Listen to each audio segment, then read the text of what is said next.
Hinintay muna ng mga pulis na maiabot ng babaeng nakaitim sa mga kausap niyang lalaki ang sobre na may lamang pera.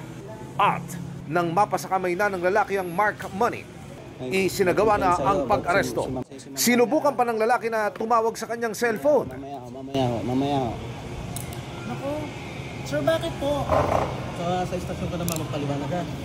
Tatawagan ko na po yung lawyer ko, sir. Mamaya ho, sir, ha?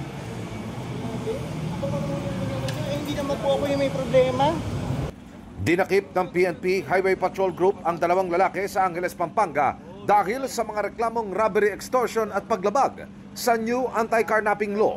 Nagbebenta umano sila ng mga mamahaling sasakyan na ang mode of payment, installment o hulugan. Pero ang ibinabayad umano ng mga kliyente nila sa halip na sa tama mapunta. Nagpapakilala mga ahente, pinipeke po nila yung mga papeles at kinukuha po mismo yung mga bayad or monthly dues ng ating po mga kabayan. Ayon sa complainant, hindi niya sukat akalain na ang higit 1 million pesos na naihulog na niya sa SUV na kanyang pinapangarap. Binubulsa lang pala ng mga suspect.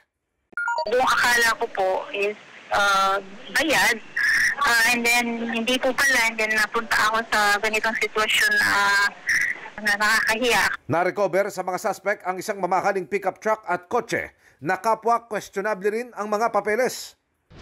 Itong sasakyan po na ito ay may mga spurious document at nakitaan din na ito po ay may mga unsettled payments na hindi po baba sa 1.2 million.